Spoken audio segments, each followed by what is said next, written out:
ano pong video dyan, nandyan po sa aking playlist. Iyanyayahan ko pa kayo kung libre lang, ha? Kung libre lang.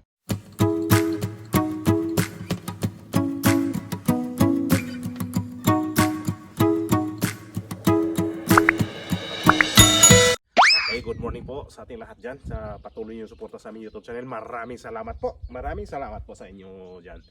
At ako'y nagpasalamat po ng lubusan mula sa aking puso sa inyong patuloy na suporta. Ay magtaka kayo kung bakit ako nandito sa swimming pool ngayon. Dito sa swimming pool na nakatakip pa. Kasi hindi pa naman to siya talaga season ngayon ng swimming pool. Pero kahit di pa season ng swimming pool, patuloy pa rin ako nito nagmi-maintain. Matinitingnan ng tubig kung malinis ba. Tapos yung mga iba pang mga dapat i-maintain kahit na pumasok ang winter, kumbaga walang patid ang ating pakipag-chismis sa ating swimming pool, mga maling sa tubig. Paglagay ng chlorine na panahon sa winter. Nandun po tayo diyan.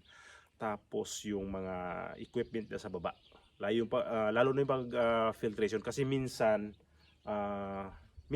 lang pag ganitong pumasok ang winter ng October, November hanggang March yan o April, minsan pinapaandar natin yung filtration niya, yung pagpi-filter. Minsan siguro mabilang ko lang kung ilang beses ko lang to na ipapagana. Kaya ito gagawin natin ngayon, papaganahin natin yung filter, kung paano natin paganahin ang filter. Para makita nyo kung paano nga ba paganahin ang filter o kailan natin paganahin ang filter. Punta tayo sa baba para makita natin ang filter. Ayun, puntahan natin yung dito sa baba. Dito kasi nakalagay yung motor ng swimming pool na para gagana yung filtration. Dito yan sa baba. Kasi normal talaga yan na yung may filtration ka, i-distansya mo siya sa swimming pool kasi pangit naman lalo pag ganyan swimming pool, lalo pag commercial, di naman pwede na para i-display mo yung yung kung saan nakalagay yung mga filtration nyo. Kaya nandito siya sa ilalim. Kaya puntahan natin, papasok dito sa ilalim. Nandito na tayo. Yun, may ilaw. Ang kaganahan lang dito kasi itong na to ay itong filtration niya, mayroon siyang ilaw dito kasi madilim naman talaga dito.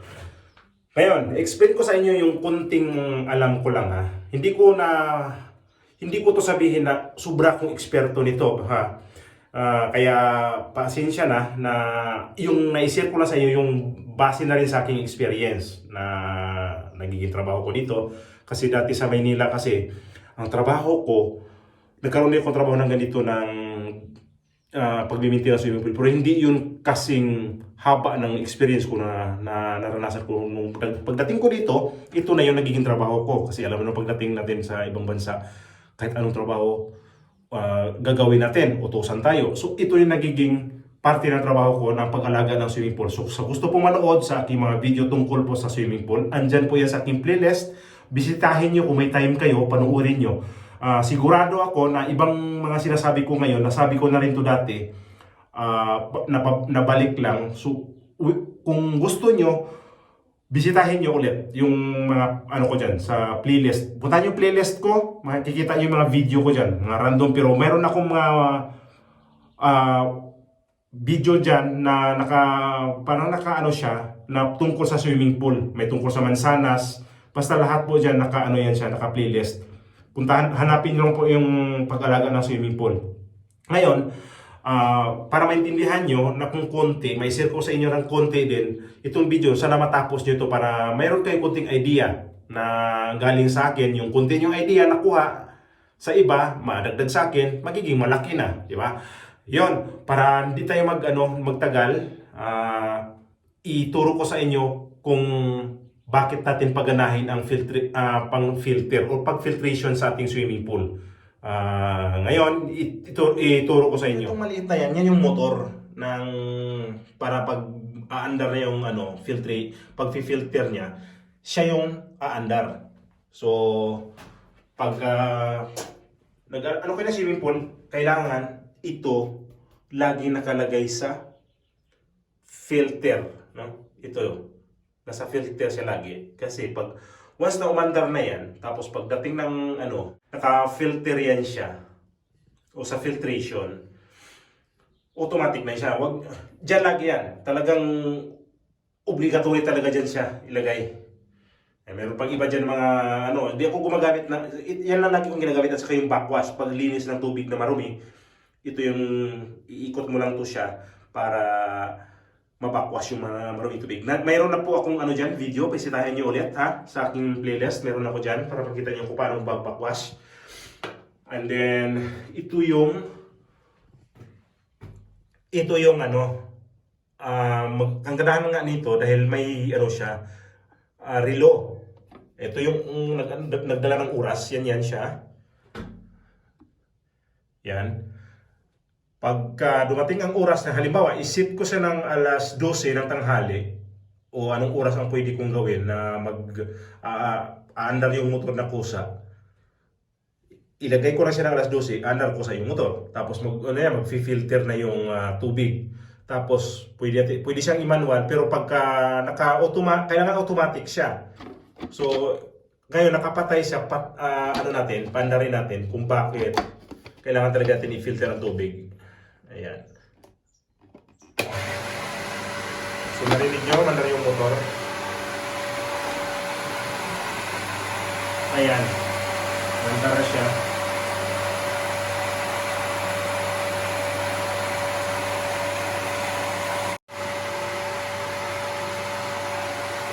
So patayin muna natin kasi di rin natin makita sa taas eh. Mamaya punta tayo sa taas. Di rin makita natin sa taas kung yung tubig sa swimming kasi nakatikip. Patayin muna natin to ha.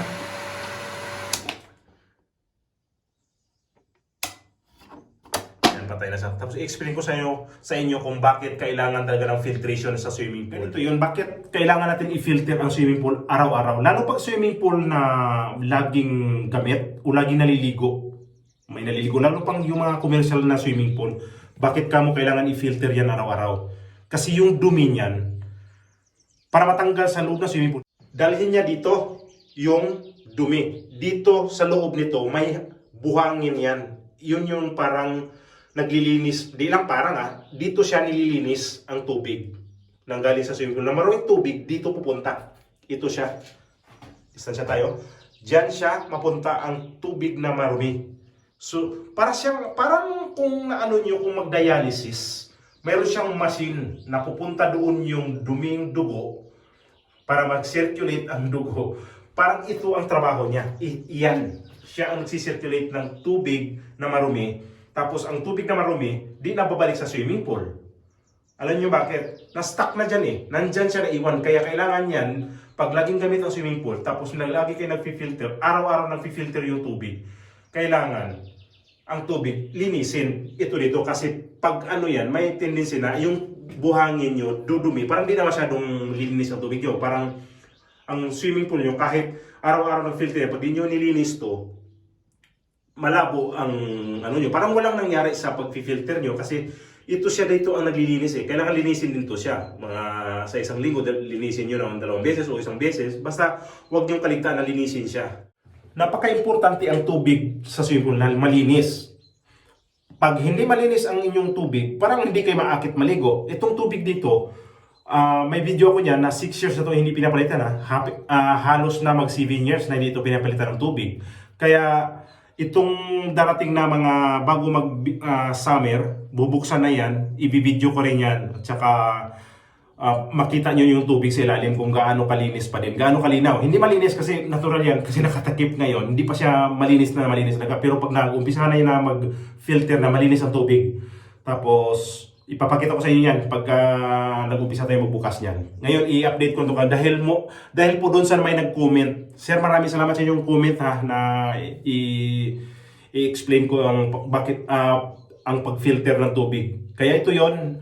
Kaya pag nag-filter, pag umandar na yan, itong mga to, dito dadaan yung tubig na pupunta dyan. Ayan, nakita nyo yung tubo sa baba. Nakita nyo yung tubo na yan. Diyan papasok ang tubig na lilinisin nito. Tapos pagka malinis na siya, yung tubig na yan, tatakbo yan dito sa mga tubo na yan. Dadaan siya dito, ito. Kasi yung mga malalaking dumi, dito pupunta naman itong filter na yan, oh. Yan, oh. Tapos, tatakbo na yan dyan hanggang dito. Papasok ulit sa loob. Kita nyo itong itong sarado, di ba? Kaya yung tubig papasok ulit sa swimming pool. Ikot lang yan, ikot. Pag umaandar yung pag-filter ka, yung tubig yan, ikot lang ng ikot. Papasok dyan, lalabas, papasok, ganyan. So mas maganda, pag nag-filter kayo, huwag yung mag-filter kayo na 1 oras lang. Mas maganda, mas mahabang oras. Mas maganda siguro kung gawin nyo ng 5 hours a day. Rekomenda ko lang yan, 5 hours a day. Kung madalas mas malinaw ang tubig ang gusto nyo. Tapos, yun lang. Yun nga sinabi ko. Mula sa tubig ng swimming pool, pupunta dito sa filter na yan, tapos babalik. Ikot-ikot lang yan ang tubig. Para talaga dialysis. Ganun lang yun. Papasok siya sa machine, lalabas sa machine, papasok ulit. Ganun lang yan. Hanggat maubos niya yung maubos niya yung tubig na ng swimming pool yan, maubos niya yung mga maruruming tubig talaga sa ilalim. Papunta dito, tapos ibabalik niya doon. Tapos yung mga maruruming tubig dito na maiwan din, so may kulay pula na yan, yung nakita niyo kanina. Ngayon, nag-filter kayo araw-araw, kailangan check din ang tubig. I-check ang chlorine or Clorox kung tama ba. Kung may pang-test kayo, mas maganda yon. Kahit i-check nyo yung tubig nyo sa 2 beses sa 1 linggo din, kung tama ba sa Clorox or chlorine, mas maganda para ang ganda ng maintain yan talaga.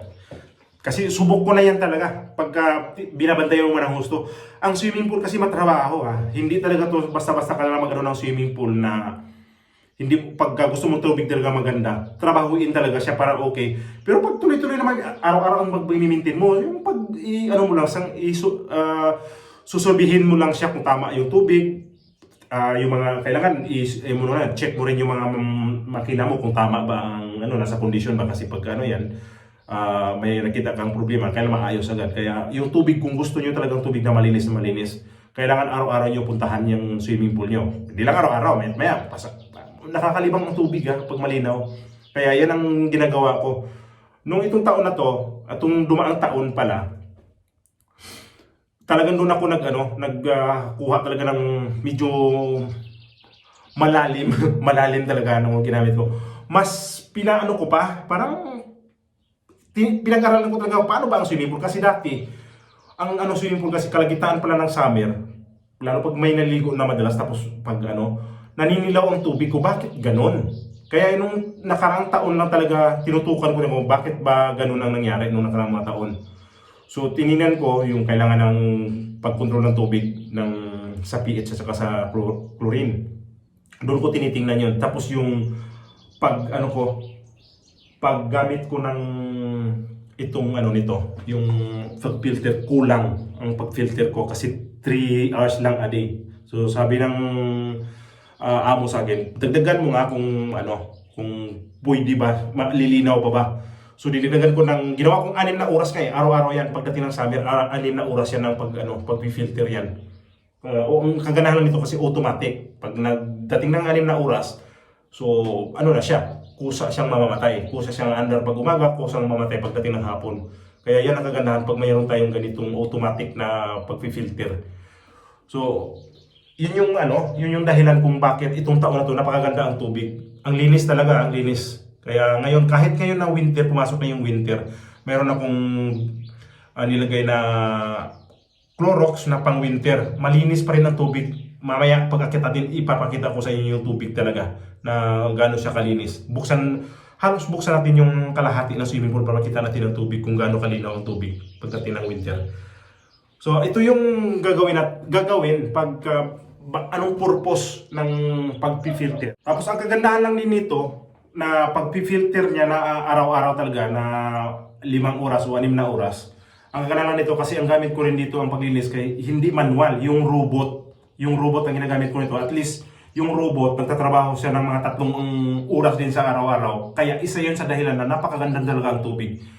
Ngayon kasi di ko pa maikita yan sa inyo kung paano talaga ang sistema sa robot kasi sarado pa yung swimming pool. Hayaan nyo pagdating ng araw na buksan ko na yan, i-update ko yan na ano talaga ang purpose ng robot din.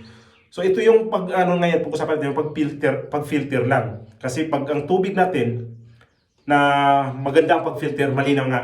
Punta tayo sa taas para makita natin ang tubig doon.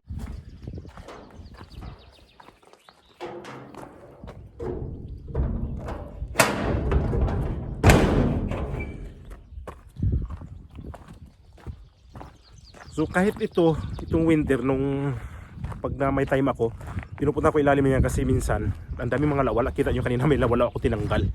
Kaya isa yun sa dahilan.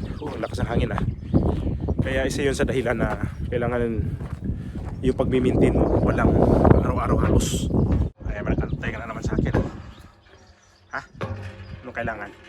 Tara punta tayo doon.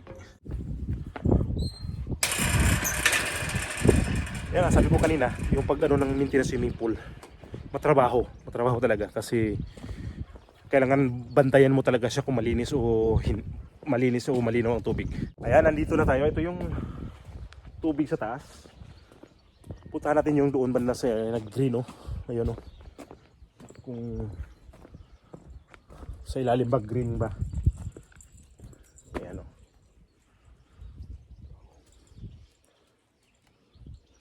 Ito siya green, di ba? Sana sa ilalim hindi.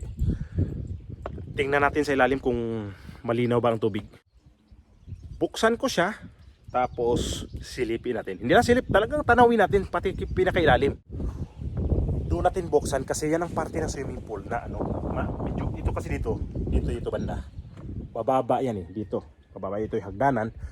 Doon natin buksan para makita natin yung pinakamalalim na parte ng swimming pool kasi dyan na nga yung malalim. Puntahan natin. Atras na lang ako.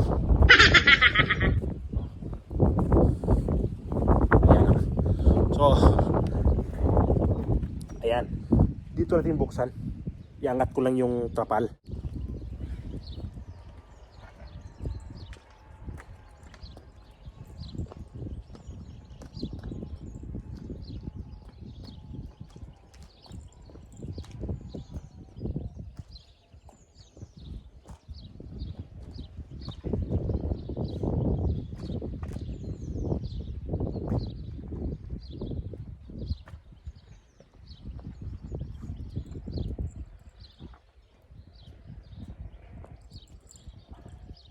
Bukas.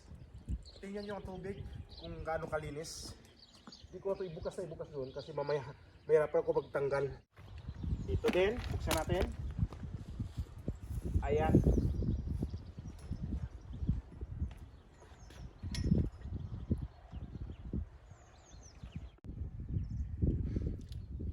Ayan yung tubig.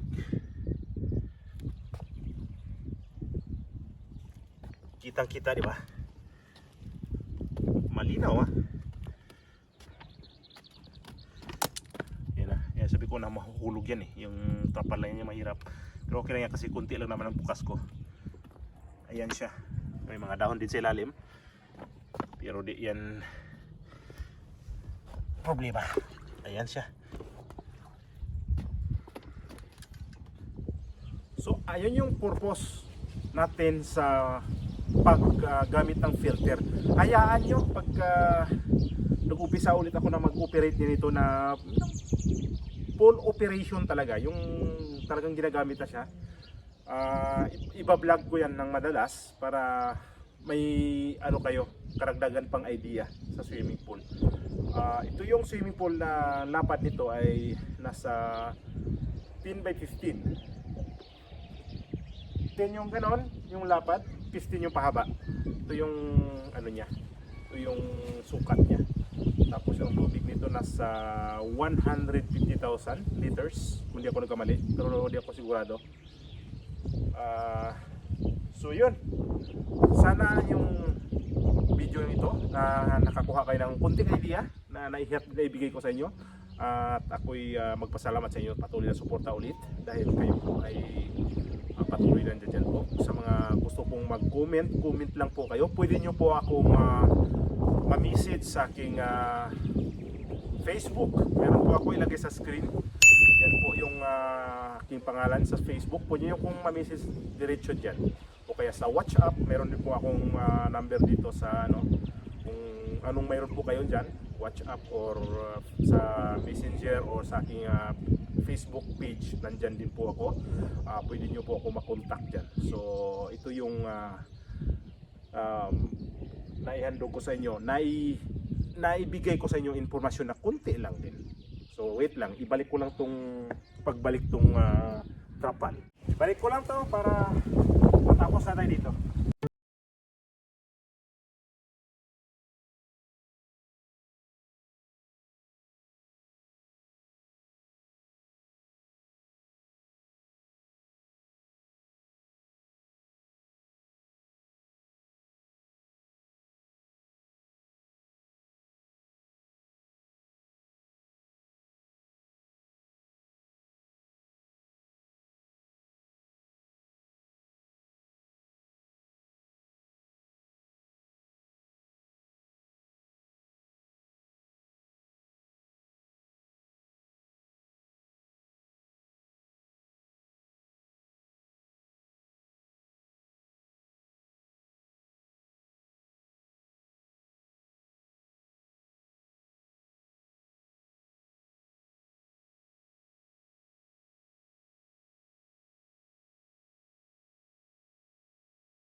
Okay. Nasara ko na. So sana yung mga gusto nyo pang malaman na ano, huwag nyo pong kalimutan nga mag-comment sa baba. Nandyan po yung comment section natin.